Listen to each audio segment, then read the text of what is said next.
মনে হয় যে দেয়ালে পিঠ ঠেকে গেছে, কেউ কিছু করতে পারছে না আপনার জন্য, আপনি পরিপূর্ণ ইয়াকিনের সাথে, দৃঢ় বিশ্বাসের সাথে এই চারটা আমল নিয়মিত করবেন। এবং আমি বহু মানুষকে পার্সোনালি এটার পরামর্শ দিয়েছি, ওনারা আমল করেছেন, আমল করে উপকৃত হয়েছেন। এরকম বহু মানুষ আছেন, বৃদ্ধ মানুষ, বাবা ক্যান্সারে আক্রান্ত হয়েছেন অনেক দেরিতে, আল্লাহ তাআলা অনেকভাবে সাহায্য করেছেন। হ্যাঁ, কখনো যদি আল্লাহ তাআলা এই আমলগুলো করার পরও আমার বিপদ দূর না করেন, তাহলে হয় আমার আমলের মধ্যে কোনো ত্রুটি ছিল, অথবা আমার এই বিপদ দূর না হওয়ার মধ্যে আমার জন্য কোনো কল্যাণ নিহিত ছিল। আল্লাহ তাআলা আমার দোয়া কবুল করে যে উপকার হতো তার চেয়ে বেটার কিছু হয়তো আমাকে দিবেন, এই ইয়াকিন একজন ইমানদারের থাকবে। সেই চারটা আমলের এক নম্বর হলো ইস্তিগফারের আমল।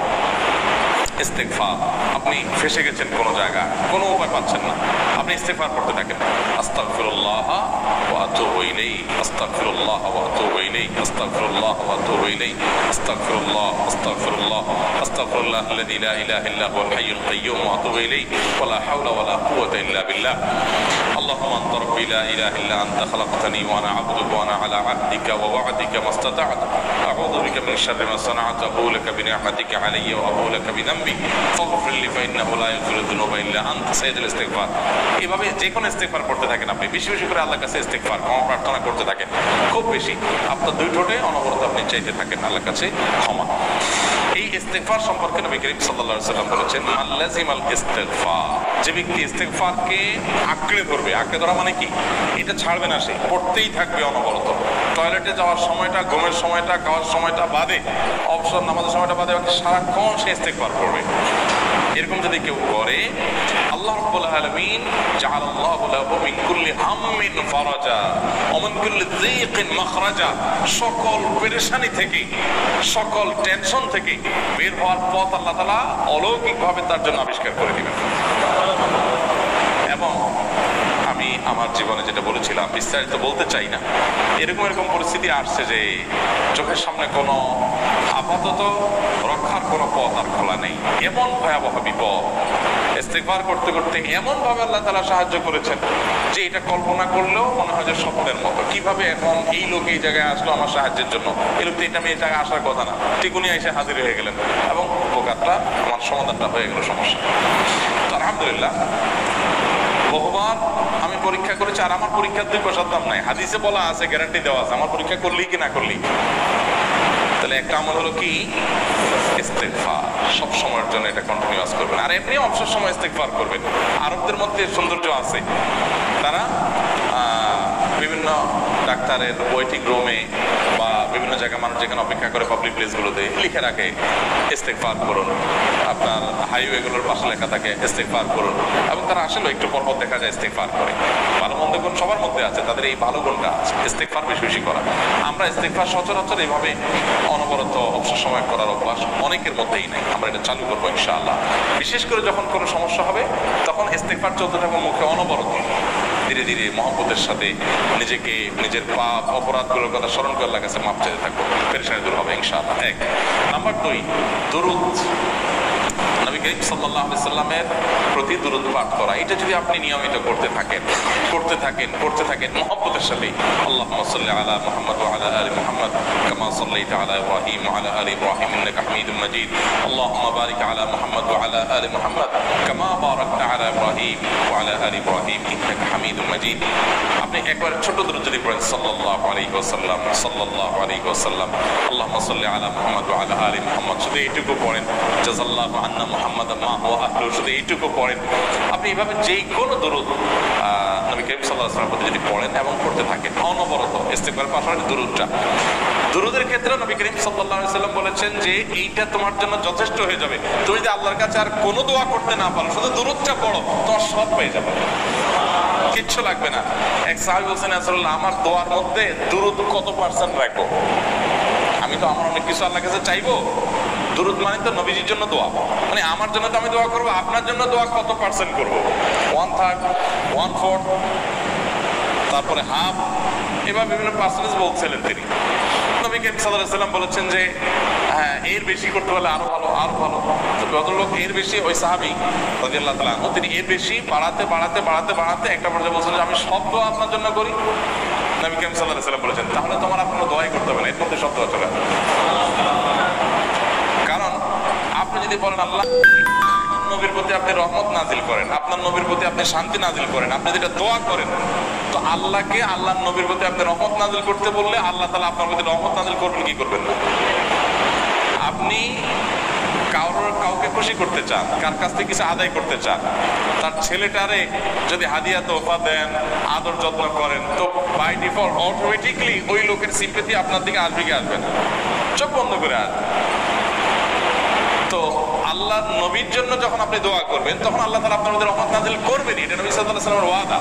যে কোনো পেরেশানি, তিনি আরো বলেছেন যদি কেউ দুরূদের আমল করে নিয়মিত, আল্লাহ রাব্বুল আলামিন তার সকল পেরেশানির জন্য যথেষ্ট করে দিবেন। এই আমলটাকে সবগুলো দূর করার জন্য যথেষ্ট হয়ে যাবে।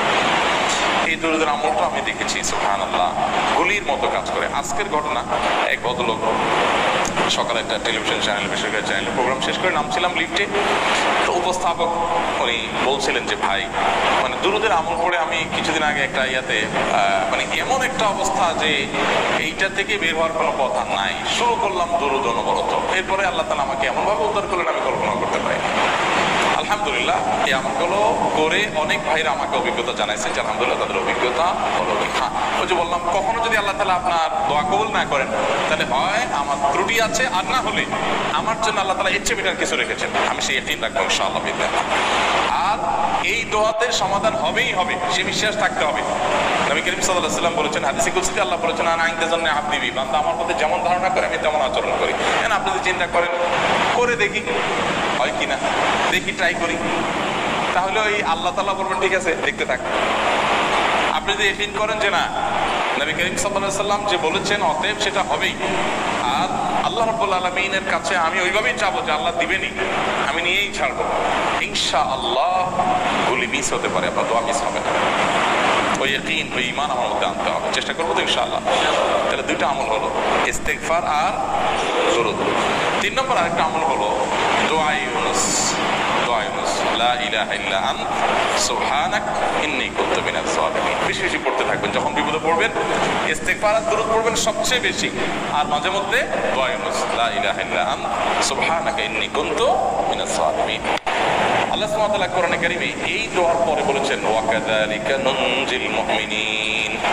এই দোয়া পাঠ করার মাধ্যমে ইউনুস আলাইহিস সালামকে পৃথিবীর ইতিহাসের সবচেয়ে অলৌকিক ঘটনা, সকল সায়েন্স, সকল আপনার বিজ্ঞানের তত্ত্ব সবগুলোকে আপনার সবগুলোর বিপরীতে বা সবগুলোকে আপনার ভুল প্রমাণ করে দিয়ে ওই জায়গাটার জন্য আল্লাহ তাআলা ইউনুস আলাইহিসকে মাছের পেটে ঢোকার পর সেখান থেকে আবার জীবিত রেখে বের করেছেন।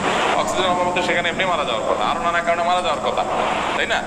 কিন্তু আল্লাহ তাআলা তাকে রক্ষা করেছেন, কারণ ওই বিপদে পড়ার পর থেকে এইটা পড়তেছিলেন, লা ইলাহা ইল্লা আনতা সুবহানাকা ইন্নী কুনতু মিনাজ জালিমিন।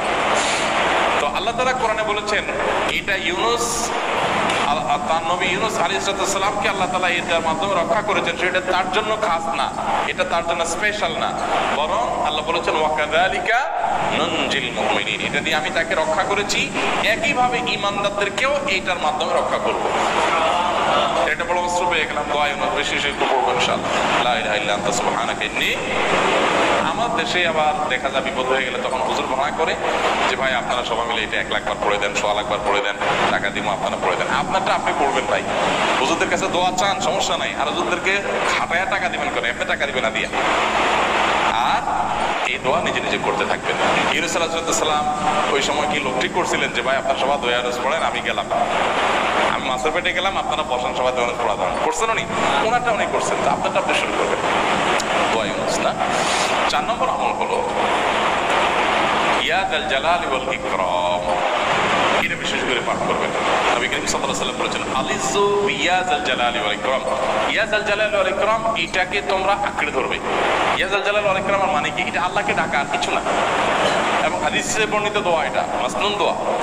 ইয়া যাল জালালি ওয়াল ইকরাম মানে হে মহা ক্ষমতার অধিকারী, প্রতাপশালী এবং সম্মানের মালিক, এটা বলার মানে হলো আল্লাহর কাছে নিবেদন করা, যেহেতু আপনার প্রতাপ আছে, আপনার জালাল আছে, আপনার বড়ত্ব আছে, এই বড়ত্বের অধিকারী এবং এই সম্মানের অধিকারী আপনার, যেহেতু আল্লাহ তাআলা এটা আপনার যদি এটা আছে, অতএব হে আল্লাহ আপনি আমাকে এটা দান করুন, আপনার সেখান থেকে আমার প্রতি রহম করুন, আপনার সেখান থেকে আমাকে, আপনার বড়ত্ব থেকে আমাকে আপনি হেফাজত করুন, আপনার একরাম থেকে আমাকে আপনি আমাকে রহম করুন। তো সেই দোয়া আল্লাহ তাআলার কাছে নিবেদন করতে পারি, ইয়া যাল জালালি ওয়াল ইকরাম। এর পাশাপাশি তাহাজ্জুদের নামাজ এবং যে কোনো নফল নামাজ। কারণ নবী সাল্লাল্লাহু আলাইহি ওয়াসাল্লাম ইজা হাযাবাহু আমরুন সাল্লা, নবীজি সাল্লাল্লাহু আলাইহি ওয়াসাল্লামের কোনো পেরেশানি শুরু হলে আগে ওযু করে 2 রাকাত নামাজ পড়তেন, ওযু করে 2 রাকাত নামাজ পড়তেন। আমাদের যখন পেটে ব্যথা শুরু হয় আগে কার কথা মনে পড়ে? ডাক্তারের কথা মনে পড়ে। যখন গায়ে জ্বর আসে সবার আগে মনে পড়ে কিসের কথা? নাপা, নাপা, ঠিক না? জ্বর আসছে গায়ে, সবার আগে আমরা কি চিন্তা করি? নাপা।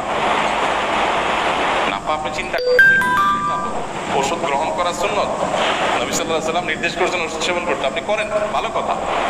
কিন্তু ইমানদার সবকিছুর আগে ব্যথা আসছে, তাহলে ব্যথার জন্য একটা ওষুধ দোয়া শিখেছেন, দোয়াটা আগে করবে, পাশাপাশি ওইটা করবে। এলো ইমানদারের কাজ। আমরা আজকাল ইমান থেকে অনেক দূরে সরে গেছি। আল্লাহ আমাদের সেই ইয়াকিন দান করুন।